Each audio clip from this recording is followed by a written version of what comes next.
नमस्कार दोस्तों, विवेचना के आज के एपिसोड में आपका बहुत बहुत स्वागत है। मैं हूं आपके साथ रति अग्निहोत्री। हाल ही में प्रधानमंत्री मोदी का बेहद महत्वपूर्ण 3 देशों का दौरा संपन्न हुआ। सबसे पहले तो प्रधानमंत्री मोदी जापान गए, जहां उनके नेतृत्व में भारत ने जापान में चल रहे G7 सम्मेलन में G7 समिट में हिस्सा लिया। हम आपकी जानकारी के लिए बता दें कि औपचारिक तौर पर तो भारत G7 का सदस्य नहीं है, लेकिन अनौपचारिक तौर पर एक गेस्ट नेशन की तरह इस बार भारत को जापान द्वारा इस समिट के लिए आमंत्रित किया गया। ये एक प्रोटोकॉल है कि हर वर्ष किसी न किसी को गेस्ट नेशन के तौर पर आमंत्रित किया जाता है, तो इस बार भारत को उसके लिए आमंत्रित किया गया। फिर उसके बाद प्रधानमंत्री मोदी जापान में समिट अटेंड करने के बाद पपुआ न्यू गिनी की यात्रा पर गए, जहां पपुआ न्यू गिनी के प्रधानमंत्री ने खुद उनको रिसीव किया। पपुआ न्यू गिनी एक पैसिफिक आइलैंड है और न ही सिर्फ एयरपोर्ट पर उन्होंने प्रधानमंत्री मोदी को बाकायदा खुद आके रिसीव किया, बल्कि प्रधानमंत्री मोदी के पैर भी छुए पपुआ न्यू गिनी के प्रधानमंत्री ने, जो कि डिप्लोमेटिक प्रोटोकॉल के हिसाब से एक बहुत ही बड़ी बात है, एक नया चलन है, ऐसा आज तक देखा नहीं गया है। पपुआ न्यू गिनी में प्रधानमंत्री Modi forum for India Pacific islands cooperation की समिट में सम्मिलित हुए और उन्होंने पपुआ न्यू गिनी के प्रधानमंत्री जेम्स मरापे के साथ द्विपक्षीय बातचीत भी करी। जैसा कि मैंने कहा कि यहाँ गौरतलब है कि पपुआ न्यू गिनी अभी तक कोई भी ऐसा भारतीय प्रधानमंत्री नहीं है इससे पहले जो कि पपुआ न्यू गिनी इस पैसिफिक आइलैंड पर विजिट में गया हो। प्रधानमंत्री मोदी पहले ऐसे भारतीय प्रधानमंत्री बने जिन्होंने पपुआ न्यू गिनी विजिट किया। पपुआ न्यू गिनी की विजिट के बाद प्रधानमंत्री मोदी भारत को रिप्रेजेंट करने ऑस्ट्रेलिया गए, जहां सबसे पहले उन्होंने बड़ी संख्या में मेरे ख्याल में 20,000 करीब लोग थे, बड़ी संख्या में भारतीय डायस्पोरा को संबंधित किया, जहां पर ऑस्ट्रेलिया के प्राइम मिनिस्टर भी मौजूद थे और तमाम ऑस्ट्रेलिया के पॉलिटिकल पार्टीज के दूसरे राजनेता भी मौजूद थे। और इसके बाद ऑस्ट्रेलिया के प्रधानमंत्री के साथ प्रधानमंत्री मोदी की द्विपक्षीय वार्ता, द्विपक्षीय बातचीत भी हुई। तो इन तीनों विजिट्स का जो केंद्र बिंदु है वो क्या है? विशेषकर कि जो प्रधानमंत्री मोदी की G7 विजिट रही भारत की, और भारत की जो पपुआ न्यू गिनी विजिट रही प्रधानमंत्री मोदी के अंतर्गत, उसका एक मुख्य केंद्र बिंदु ये रहा कि भारत ग्लोबल साउथ की आवाज बनकर उभरा और दोनों ही फोरम्स में प्रधानमंत्री मोदी ने और बाकी भारतीय रिप्रेजेंटेटिव्स ने भी ग्लोबल साउथ के जो मुद्दे हैं, ग्लोबल साउथ के मुद्दों को वहां उठाया और ग्लोबल साउथ के मुद्दों को स्पॉटलाइट दी। तो किस प्रकार से भारत इन इवेंट्स में ग्लोबल साउथ की आवाज बनकर उभरा, हम आज इसी पर चर्चा करेंगे, विमर्श करेंगे, विवेचना करेंगे। तो सबसे पहले बात करते हैं G7 समिट के बारे में। तो हालांकि G7 समिट का मुख्य एजेंडा यूक्रेन रशिया युद्ध द्वारा डोमिनेटेड रहा। जैसा कि हम जानते ही हैं कि वेस्टर्न कंट्रीज जो है वो यूक्रेन रशिया युद्ध को सिर्फ एक ही नज़रिए से, एक ही दृष्टिकोण से देखती हैं कि वो इसे यूक्रेन के खिलाफ रशिया का अग्रेशन मानती हैं और रशिया के व्यू पॉइंट को ना देखती हैं ना सुनती हैं। तो पूरी समिट का जो फोकस था वो इसी बात पर था कि किस प्रकार रशिया के विरोध में, रशिया के खिलाफ एक कॉन्सेंसस तैयार किया जाए। और चूंकि यूक्रेनियन राष्ट्रपति व्लादिमीर ज़ेलेंस्की अब की बार खुद मौजूद थे इस समिट में और भारत के प्रधानमंत्री से भी उन्होंने मुलाकात की, तो इस पूरी समिट का फोकस जो था वो रशिया को अलग थलग एक प्रकार से खड़ा करने पर था। और चूंकि समिट जापान के हिरोशिमा शहर में थी, तो ये भी एक प्रकार का सांकेतिक महत्व था जो समिट का वेन्यू है, ये दिखाने के लिए, रशिया को एक प्रकार की चेतावनी देने के लिए कि न्यूक्लियर वेपन्स के प्रयोग के बारे में उसको सोचना भी नहीं चाहिए और न्यूक्लियर वेपन्स के प्रयोग को लेकर कि आगे चलकर, आगे के समय में किस प्रकार इनके प्रयोग को रिस्ट्रिक्ट किया जाए और फिर अल्टीमेटली बंद किया जाए। काफ़ी अग्रीमेंट्स भी साइन हुए। तो ये तो था समिट का मेन एजेंडा। लेकिन इसके बावजूद भी भारत ने इसके बीच भी ग्लोबल साउथ के मुद्दों को बहुत ही जोरों से सामने रखा। प्रधानमंत्री मोदी ने G7 ग्रुप की एक वर्किंग मीटिंग में यूनाइटेड नेशंस और यूनाइटेड नेशंस सिक्योरिटी काउंसिल के रिफॉर्म का मुद्दा उठाया। प्रधानमंत्री मोदी ने कहा कि संयुक्त राष्ट्र संघ और संयुक्त राष्ट्र संघ का सुरक्षा परिषद मात्र टॉक शॉप्स बन के रह जाएंगे, यानी कि सिर्फ बोलने वाली दुकानें बन के रह जाएंगे, अगर बदलते समय के साथ इन्हें प्रासंगिक बनाए रखने के लिए हमने इनका कोई रिफॉर्म नहीं किया।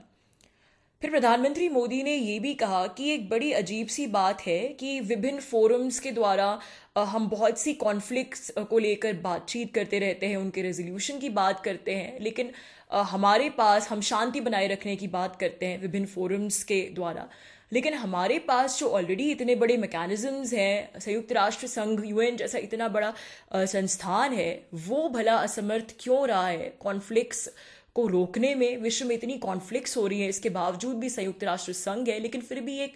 कॉस्मेटिक ऑर्गेनाइजेशन बन के रह गया जो कि इन कॉन्फ्लिक्ट्स को रोकने में असमर्थ है, ऐसा प्रधानमंत्री मोदी ने कहा। तो ये पहली बार नहीं है कि भारत ने संयुक्त राष्ट्र संघ के रिफॉर्म का मुद्दा उठाया है, बल्कि संयुक्त राष्ट्र संघ में ग्लोबल साउथ के इंक्लूजन को लेकर भारत हमेशा से पिछले कुछ वर्षों से काफ़ी मुखर रहा है, और समय समय पर चाहे वो संयुक्त राष्ट्र संघ के किसी फोरम में हो या फिर किसी और दूसरे फोरम में, चाहे वो प्रधानमंत्री मोदी हो या भारत के दूसरे डिप्लोमेटिक रिप्रेजेंटेटिव्स, यूनाइटेड नेशंस के रिफॉर्म को लेकर और यूनाइटेड नेशंस का जो एजेंडा है वो किस प्रकार से वेस्ट उसको डोमिनेट करता है और ग्लोबल साउथ उसमें निग्लेक्टेड है, ये मुद्दे भारत ने कई बार उठाए हैं। और चाहे वो संयुक्त राष्ट्र संघ हो या WTO या वर्ल्ड बैंक हो, इसमें ग्लोबल साउथ के जो सरोकार हैं उनको इन ऑर्गेनाइजेशंस में कैसे लाया जाए, इसको लेकर भारत बहुत ही ज़्यादा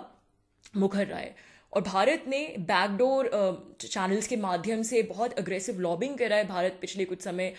से जो ग्लोबल साउथ की दूसरी कंट्रीज़ हैं, दूसरे देश हैं, उनके साथ, चाहे वो ब्राज़ील हो या फिर दक्षिण अफ्रीका हो, कि किस प्रकार से उनका जो रिप्रेजेंटेशन है ग्लोबल साउथ का रिप्रेजेंटेशन वो इन इंटरनेशनल ऑर्गेनाइजेशंस में न सिर्फ बढ़े, बल्कि जो प्रोटोकॉल्स वगैरह बनती हैं उसमें भी ग्लोबल साउथ के साथ कुछ गलत ना हो। जैसा कि हम देखते हैं कि क्लाइमेट चेंज प्रोटोकॉल में ग्लोबल साउथ जो हिस्टोरिकल इनजस्टिसेस किए हैं डेवलप्ड कंट्रीज़ ने, जो हिस्टोरिकल उनकी रिस्पॉन्सिबिलिटी है एमिशंस के मामले में, वो दायित्व निभाने से मुकरती हैं और ग्लोबल साउथ को कटघरे में खड़ा करती है। तो इन सब मुद्दों को लेकर भारत काफ़ी एक्टिव रहा है, और इसी का परिणाम है कि आज संयुक्त राष्ट्र संघ के चीफ जो हैं वो खुद यूनाइटेड नेशन सिक्योरिटी काउंसिल के रिफॉर्म के बारे में बात करें। एक समय पर इसको एक भारत का ख्याली प्लाव माना जाता था कि भारत जो है यूनाइटेड नेशन सिक्योरिटी काउंसिल के परमानेंट मेंबर बनने के सपने देख रहा है, लेकिन आज ये जो डिस्कशन है वो यूएन तक पहुंच गया। यूएन के चीफ खुद इस बात को लेकर डिस्कस कर रहे हैं कि किस प्रकार संयुक्त राष्ट्र संघ की जो सिक्योरिटी काउंसिल है उसमें बहुत ज़्यादा रिफॉर्म की ज़रूरत है, उसमें भारत का रिप्रेजेंटेशन होना चाहिए एज अ परमानेंट मेंबर, और अफ्रीकी कंट्रीज़ का और लैटिन अमेरिकन कंट्रीज़ का भी रिप्रेजेंटेशन होना चाहिए। G7 समिट में प्रधानमंत्री मोदी की यूक्रेनियन राष्ट्रपति जेलेंस्की के साथ भी द्विपक्षीय वार्ता हुई जो बेहद महत्वपूर्ण रही। और हालांकि प्रधानमंत्री मोदी ने यूक्रेनियन राष्ट्रपति जेलेंस्की को आश्वासन दिया कि जहां तक मानवीय सहयोग की बात है, सहायता की बात है, तो भारत यूक्रेन के साथ है और भारत यूक्रेन की हर यथासंभव मदद करेगा, हर यथासंभव उसका सहयोग करेगा। और युद्ध की विभीषिका कितनी भयावह होती है, कितनी भयानक होती है, भारत इस बात से भली भांति परिचित है। इसलिए भारत यूक्रेन वासियों का जो दर्द है, जो उनकी पीड़ा है, वो समझता है, ऐसा प्रधानमंत्री मोदी ने कहा। लेकिन साथ ही प्रधानमंत्री मोदी ने अपनी भारत की जो निष्पक्ष विदेश नीति रही है यूक्रेन मुद्दे को लेकर, उसको ज्यों का त्यों बनाए रखा और बिना रशिया का नाम लिए, बिना रशिया को कंडेम किए प्रधानमंत्री मोदी ने जेलेंस्की से बातचीत की और वॉर को कंडेम किया। तो ये एक बहुत ही महत्वपूर्ण स्टैंड है, क्योंकि इस प्रकार के माहौल में जहां इस प्रकार की G7 समिट हो रही है और पूरा फोकस ही रशिया को कंडेम में है, तो ऐसे में किसी भी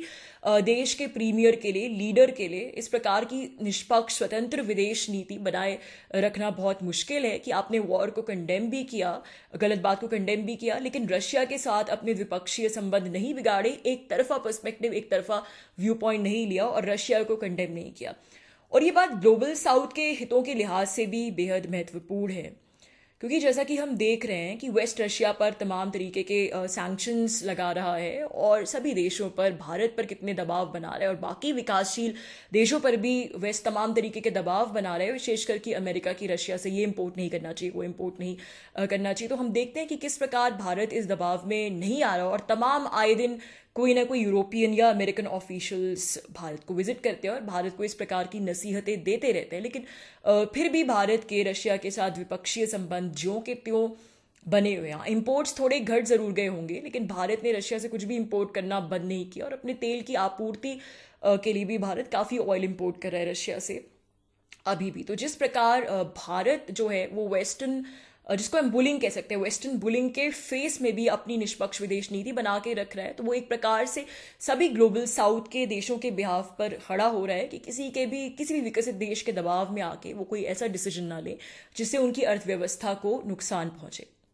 जब बात ग्लोबल साउथ की आती है तो पैसिफिक आइलैंड्स की बात करना लाजमी है। पैसिफिक आइलैंड्स को लेकर चाइना और वेस्ट के बीच में एक प्रकार का टग ऑफ वॉर चलता है और इस टग ऑफ वॉर में भारत जो है वो एक प्रकार की मध्यस्थता का काम कर रहा है और पैसिफिक आइलैंड्स जो हैं they look up to India की, ताकि भारत उनके हितों को सुरक्षित रखे। क्वाड के बारे में आप सभी जानते होंगे, जो क्वाड इनिशिएटिव है और जो कि भारत, ऑस्ट्रेलिया, अमेरिका और जापान का इनिशिएटिव है। और क्वाड में हमेशा इस प्रकार के स्टेटमेंट्स आते रहते हैं कि किस प्रकार से चीन का जो बढ़ता वर्चस्व है इंडो पैसिफिक में, उसको क्वाड जो है वो नकारता है और चाहता है कि इंडो पैसिफिक में रूल्स बेस्ड डेवलपमेंट हो। आपने इस प्रकार के स्टेटमेंट्स तमाम सुने होंगे कि मल्टीलैटरल इंस्टीट्यूशंस के आधार पर इंक्लूसिव ऑर्डर और rules based development Indo Pacific countries, Indo Pacific region में। तो इसका मतलब क्या है? इसका मतलब जो है ये बेसिकली पैसिफिक आइलैंड्स को रेफर करता है, जो कि 10 आइलैंड्स का एक छोटा सा समूह है और ये बहुत ही, जिसे हम कह सकते हैं कि गरीब देश हैं जिनके पास अपने रिसोर्सेज तो बहुत हैं, लेकिन चूंकि इनकी पॉलिटिकल इंस्टेबिलिटी रहती है, इनकी गवर्नमेंट्स इतनी स्ट्रांग नहीं रही हैं, तो ये उस प्रकार से अपनी रिसोर्सेज को लेवरेज नहीं कर पाते। और एक तरफ से अमेरिका की नज़र रहती है इनकी रिसोर्सेज पर, वेस्ट की नज़र रहती है, तो दूसरी तरफ इनकी रिच रिसोर्सेज पर चाइना की नज़र रहती है। तो ये दोनों के बीच में, दोनों के पावर प्ले में दब कर रह गए और ऐसे में जाहिर सी बात है कि एक तीसरी इंडिया को एक ऐसी न्यूट्रल कंट्री, ऐसे न्यूट्रल देश के रूप में देखते हैं जिसके साथ ये द्विपक्षीय संबंध बना सकते हैं और एक बराबरी के स्तर पर बना सकते हैं, क्योंकि इनको लगता है कि इंडिया एक ऐसा देश है जो कि इनके साथ जब बायलैटरल अग्रीमेंट्स करेगा, इनके साथ जब कोऑपरेट करेगा, तो इनको वेस्ट की तरह या चाइना की तरह एक्सप्लॉइट नहीं करेगा। तो प्रधानमंत्री मोदी की इसके बाद जो पपुआ न्यू गिनी की विजिट हुई, हमको वो उसी परिप्रेक्ष्य में देखनी चाहिए। और स्ट्रैटेजिकली भारत के लिए जितना पपुआ न्यू गिनी इंपॉर्टेंट है, उतना ही पपुआ न्यू गिनी के लिए भी भारत की ये दोस्ती आवश्यक है। और शायद यही वजह है कि आउट ऑफ वे जाके पपुआ न्यू गिनी के प्रधानमंत्री ने प्रधानमंत्री मोदी के एयरपोर्ट पर पैर छुए उनको रिसीव करते हुए। यही नहीं, पपुआ न्यू गिनी के प्रधानमंत्री ने भारतीय प्रधानमंत्री नरेंद्र मोदी को ग्लोबल साउथ का लीडर भी कहा और ये भी कहा कि पैसिफिक आइलैंड्स भारत से नेतृत्व की अपेक्षा रखते हैं और ये चाहते हैं कि जिस प्रकार से हम छोटे छोटे ये देश ग्लोबल पावर टसल के बीच में फंस गए हैं, तो इसमें भारत हमारी मदद करे, हमारी सहायता करे, हमें इस टसल से बाहर निकाले और हमारे जो मुद्दे हैं उनको पूरे अंतर्राष्ट्रीय समुदाय के सामने रखे, हमारे हितों को अंतर्राष्ट्रीय मंच पर लाए। इस पर प्रधानमंत्री मोदी ने कहा कि भारत आपका डेवलपमेंट पार्टनर होने पर गर्व महसूस करता है, चाहे वो मानवीय सहायता हो या आपका विकास। भारत को आप भरोसेमंद पार्टनर के रूप में देख सकते हैं, विश्वास कर सकते हैं। उन्होंने ये भी कहा कि भारत पैसिफिक आइलैंड्स को कोई स्मॉल आइलैंड नेशंस का समूह नहीं मानता, बल्कि बिग ओशन कंट्रीज मानता है। तो आप देख सकते हैं कि यहाँ छोटी सी बात है कि किस प्रकार से भाषा का प्रयोग किया है, उनको बिग ओशन कंट्रीज का है, लेकिन इसकी भी सिग्निफिकेंस है। और पब्लिक डिप्लोमेसी में ये छोटी छोटी बातें बहुत मायने रखती हैं कि किस प्रकार से भारत पैसिफिक आइलैंड्स को, पपुआ न्यू गिनी को ये मैसेज दे रहा है कि हम आपको एक बराबर के पार्टनर के रूप में देखते हैं और आपको हे दृष्टि से नहीं देखते, हम आपको एक्सप्लॉइट करने के लिए नहीं निकले, बल्कि आपके साथ एक बराबरी की डिप्लोमेटिक रिलेशनशिप बनाने के लिए निकले हैं। भारत के प्रधानमंत्री ने विशेषकर पपुआ न्यू गिनी में जो उनकी स्पीच थी उसमें कोविड काल का उल्लेख किया ग्लोबल साउथ के परिप्रेक्ष्य में, कि किस प्रकार कोविड काल के दौरान ग्लोबल साउथ जो है वो फूड, फ्यूल, फर्टिलाइजर, फार्मा आदि की आपूर्ति हेतु जूझ रहा था और फूड, फ्यूल, फर्टिलाइजर और फार्मा की जो पूरी सप्लाई चेन है, उसके जो सप्लाई चेन मैकेनिज्म्स है, वो किस तरह से पूरी तरह से ध्वस्त हो गए थे, बिगड़ गए थे। और इसमें प्रधानमंत्री मोदी ने विकसित देशों पर भी कटाक्ष किया कि जिन देशों से हमें उम्मीद थी उस समय कि हमारी सहायता करेंगे, हमारी मदद को आएंगे, तो हमें निराशा का सामना करना पड़ा और उन देशों ने हमारी कोई सहायता नहीं की, हमें खुद ही आत्मनिर्भर बनना पड़ा। फिर प्रधानमंत्री मोदी ने विस्तार से बताया कि किस प्रकार से भारत ने उस समय भी पैसिफिक आइलैंड्स की भरपूर मदद की, उन्हें सहायता दी, चाहे वो वैक्सीन पहुंचाने का मामला हो या फिर मेडिसिन हो या फिर जो खाने की ज़रूरी चीज़ें हों उनको पहुंचाने का मामला है कोविड काल में। तो किस प्रकार से भारत कोविड काल में ही ग्लोबल साउथ का एक लीडर बन के उभरा और ग्लोबल साउथ के कितने ही देशों की भारत ने मदद की। फिर प्रधानमंत्री मोदी ने इस बात को भी एम्फेसाइज किया कि G20 के माध्यम से भारत जो है वो ग्लोबल साउथ के मुद्दों को पूरे अंतर्राष्ट्रीय समाज के समक्ष, दूसरे जो अंतर्राष्ट्रीय देश हैं उन प्लेटफॉर्म्स पर उनके समक्ष उठाएगा। फिर प्रधानमंत्री ने बहुत से ऐसे क्षेत्रों पर स्पॉटलाइट डाली जिनको लेकर भारत और पपुआ न्यू गिनी के बीच कोऑपरेशन हो सकता है, जिनको लेकर भारत और पपुआ न्यू गिनी के बीच जिसे हम कह सकते हैं कि न्यू एरियाज में कोऑपरेशन डेवलप हो सकता है, साझेदारी हो सकती है। फिर उन्होंने एक 12 पॉइंट प्लान की घोषणा की जो एक प्रकार से भारत और पैसिफिक आइलैंड्स के बीच जिन जिन क्षेत्रों में साझेदारी हो सकती है उसका एक प्रकार का ब्लूप्रिंट है, जिसमें हम हेल्थ सर्विसेज ले सकते हैं, चिकित्सा क्षेत्र हो या फिर चाहे वो रिन्यूएबल एनर्जी का क्षेत्र हो या फिर सस्टेनेबल डेवलपमेंट हो या फिर मेडिसिन का क्षेत्र हो, एजुकेशन हो या फिर साइबर सिक्योरिटी हो। बहुत से ऐसे क्षेत्रों का उल्लेख है इस 12 पॉइंट प्लान में। और इसके साथ ही प्रधानमंत्री मोदी ने बहुत से ऐसे प्रोजेक्ट्स का भी ब्रीफ दिया, डिस्क्रिप्शन दिया, जो कि भारत और जो पैसिफिक आइलैंड्स हैं उनके कोऑपरेशन के अंतर्गत पैसिफिक आइलैंड्स में बहुत से ऐसे डेवलपमेंटल प्रोजेक्ट्स ऑलरेडी उनकी शुरुआत हो चुकी है या होने वाली है। तो ये तो थी पैसिफिक आइलैंड्स के साथ भारत की साझेदारी की बात और किस प्रकार से G7 में और पपुआ न्यू गिनी की अपनी विजिट में प्रधानमंत्री मोदी ने ग्लोबल साउथ के सरोकारों को उठाया।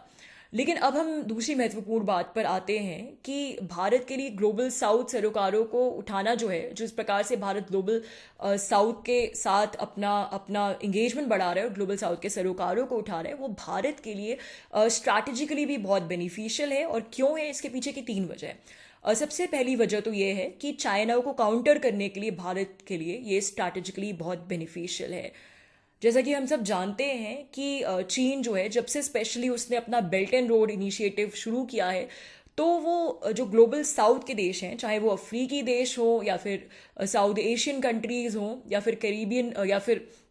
लैटिन अमेरिकी देश हो या फिर पैसिफिक आइलैंड्स के देश हो, इनको बहुत ही अग्रेसिवली परस्यू कर रहा है। और चूंकि ऐसे देश हैं जिनको आर्थिक सहायता की, आर्थिक मदद की ज़रूरत है, इनको अपने इंफ्रास्ट्रक्चर डेवलपमेंट की ज़रूरत है, तो चीन इनकी मजबूरी का फ़ायदा उठा के इनकी इकोनॉमी में इनरोज बनाता है और बहुत बड़े बड़े एम्बिशियस प्रोजेक्ट्स की घोषणा करता है और फिर उसके बाद चीन इनको डेट ट्रैप में डाल देता है। जैसा कि हम देख ही सकते हैं कि साउथ एशिया में जो पाकिस्तान और श्रीलंका का हाल हुआ है, जिस प्रकार से चीन के डेट ट्रैप के चलते पाकिस्तान और श्रीलंका की इकोनॉमी, अर्थव्यवस्था बिल्कुल चरमरा गई है, बिल्कुल दिवालिया हो गई है। तो इसी प्रकार के डेट ट्रैप में चीन ने बहुत सी अफ्रीकन कंट्रीज को भी डाल दिया है।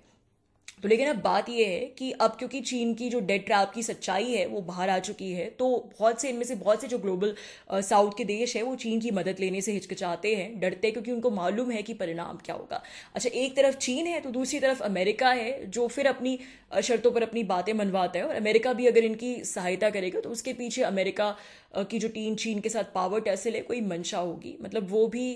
अपनी बातें मनवाने के लिए ही और किसी ना किसी प्रकार से इन कंट्रीज़ को दबाएगा। तो फिर जाहिर सी बात है कि ये कंट्रीज़ ऐसा कोई न्यूट्रल पार्टनर चाहती हैं जिसके साथ ये इंगेजमेंट भी कर सके लेकिन जो इनका फ़ायदा उठाने की कोशिश ना करे। तो ऐसे में चीन की इन्फ्लुएंस को काउंटर करने के लिए भारत के लिए सबसे अच्छी स्ट्रैटेजी है कि भारत ग्लोबल साउथ की कंट्रीज़ के साथ, चाहे वो अफ्रीकन कंट्रीज़ हो या फिर पैसिफिक आइलैंड्स हो या फिर लैटिन अमेरिकन कंट्रीज़ हो, अपना इंगेजमेंट बढ़ाए और उनके यहाँ नए से नए प्रोजेक्ट्स करे और विभिन्न स्तरों पर अपना इंगेजमेंट बढ़ाए उन कंट्रीज़ के लिए। दूसरा फ़ायदा भारत को ये होगा कि भारत के लिए नए ट्रेड रूट्स खुलेंगे। जाहिर सी बात है, अगर भारत पैसिफिक कंट्रीज़ के साथ, पैसिफिक आइलैंड कंट्रीज़ के साथ इंगेज करेगा, जिससे भारत की अर्थव्यवस्था को एक नया आयाम मिलेगा, नए ट्रेड रूट्स खुलेंगे, तो भारत के व्यापार के लिए, भारत के एक्सपोर्ट्स के लिए भी बहुत सारी नई एक्साइटिंग अपॉर्चुनिटीज़ होंगी। तीसरा फ़ायदा ये है कि ये जो पैसिफिक आइलैंड कंट्रीज़ हैं ग्लोबल साउथ की, ये जैसा कि मैंने कहा खनिज पदार्थों में, नेचुरल रिसोर्सेज में बहुत रिच हैं। तो जाहिर सी बात है कि भारत अगर इनका इन्वेस्ट करेगा तो इनकी जो नेचुरल रिसोर्सेज हैं उनका भी एक्सेस भारत को मिलेगा, जो भारत के खुद के विकास के लिए और जो हमारी रॉ मटेरियल की जो सप्लाई चेन है उसकी बेहतरी के लिए एक ऑल्टरनेटिव सप्लाई चेन बनाने के लिए बहुत फ़ायदेमंद है। भारत की विदेश नीति में ग्लोबल साउथ काफ़ी समय तक निग्लेक्ट रहा है। अभी भी हम देखते हैं कि जिस प्रकार की स्पॉटलाइट हमें भारत और अमेरिका के संबंधों में देखने को मिलती है, या फिर भारत और ब्रिटेन के द्विपक्षीय संबंध हो गए, या फिर भारत और ईयू के, भारत और रशिया के, इवन भारत और अरेबिक कंट्रीज़ के द्विपक्षीय संबंधों के बारे में भी हम बहुत कुछ पढ़ते हैं मीडिया में। लेकिन आपने कभी भी भारत और अफ्रीका के बारे में या फिर भारत और लैटिन अमेरिकन कंट्रीज़ के बारे में नहीं पढ़ा होगा ज़्यादा, और भारत और पैसिफिक आइलैंड्स के बारे में तो आपने शायद कभी भी कुछ नहीं पढ़ा होगा। ये मेरे ख्याल से पहली बार ही है कि प्रधानमंत्री मोदी की पपुआ न्यू गिनी विजिट के बाद बहुत से लोग पपुआ न्यू गिनी का नाम भी सुन रहे हैं, इसके अस्तित्व के बारे में भी आपको मालूम हो रहा है, और किस प्रकार से जो पैसिफिक आइलैंड्स हैं उनके बारे में और भारत का जो उनके एंगेजमेंट है, इस प्रकार की न्यूज़ आ रही है। तो ये पहली बार हुआ है। तो भारत को इस एंगेजमेंट को बरकरार रखना होगा, इसको एक वन ऑफ विजिट के बाद इसको डिसमिस नहीं करना होगा, बल्कि बहुत अग्रेसिवली ग्लोबल साउथ को, भारत को ग्लोबल साउथ के साथ अपने द्विपक्षीय संबंधों को, अपने रिलेशंस को परस्यू करना होगा। क्योंकि आज जो वर्ल्ड ऑर्डर है वो बिल्कुल बदल रहा है, और इस नए मल्टीलैटरल वर्ल्ड ऑर्डर में भारत जो है वो एक प्रमुख इकाई है, एक बेहद महत्वपूर्ण स्टेक होल्डर है। इसलिए ग्लोबल साउथ के देशों को भारत अगर साथ लेकर चलेगा, उनके साथ इंगेजमेंट बढ़ाएगा, तो भारत की भी बहुत सी समस्याएं हल होंगी। अभी जो स्थिति है उसमें भारत की जो रॉ मटेरियल की सप्लाई चेन्स हैं, हम अपने देश में मैन्युफैक्चरिंग को तो बढ़ावा देना चाहते हैं, लेकिन हम बहुत सी चीज़ों के लिए या तो चाइना पर निर्भर है या फिर हम वेस्ट पर, विशेष करके अमेरिका पर निर्भर है। तो ये जो ग्लोबल सप्लाई चेन्स की जो हेगमनी है, जो वेस्टर्न कंट्रीज़ की जो हेगमनी है, उसको तोड़ने के लिए और एक ऑल्टरनेटिव इकोसिस्टम खड़ा करने के लिए ये बहुत ज़रूरी है कि भारत इसमें प्रतिनिधित्व करे और ग्लोबल साउथ के साथ मिलकर एक ऑल्टरनेटिव इकोसिस्टम खड़ा करने का प्रयास करे, ताकि हमको वेस्ट या चाइना की बुलिंग के अंतर्गत आके कोई भी ऐसा कदम ना उठाना पड़े जिससे हमारी अर्थव्यवस्था को नुकसान हो। तो स्ट्रॉन्ग ऑल्टरनेटिव इकोसिस्टम को खड़े करने की पहल हालांकि कोरोना वायरस टाइम में भारत ने कर दी थी शुरू, और ये बहुत धीरे धीरे हो रहा है। हमने देखा कि किस प्रकार से रशिया से तेल इंपोर्ट करने के लिए भारत जो है उसने डॉलर को बाईपास करके एक दूसरा करेंसी मैकेनिज्म चलाने का भी प्रयास किया, और बहुत से ऐसे प्रयास भारत कर रहा है। लेकिन अब इन प्रयासों को तेज़ी देनी होगी, और इस ऑल्टरनेटिव इकोसिस्टम को खड़ा करने का यही तरीका है कि भारत ग्लोबल साउथ के साथ अपने जो संबंध है, अपना जो एंगेजमेंट है, उसे बहुत अग्रेसिवली परस्यू करे। और जैसे कि ताइवान है फॉर एग्जांपल, ताइवान के साथ भारत बहुत इंगेज कर सकता है, लेकिन पता नहीं क्या वजह है कि ताइवान के साथ भारत उस तरीके से इंगेज नहीं करता, हिचकिचाता है, शायद चीन की वजह से, जितना उसको इंगेज करना चाहिए। तो कहने का मतलब है कि भारत को ये मोमेंटम ऑन रखना चाहिए और ग्लोबल साउथ के साथ अपने एंगेजमेंट को और भी ज़्यादा बढ़ाना चाहिए। तो दोस्तों, आज के लिए बस इतना ही। बहुत जल्द आपसे फिर मुलाकात होगी कुछ नई खबरों के साथ। तब तक के लिए अनुमति दीजिए। नमस्कार।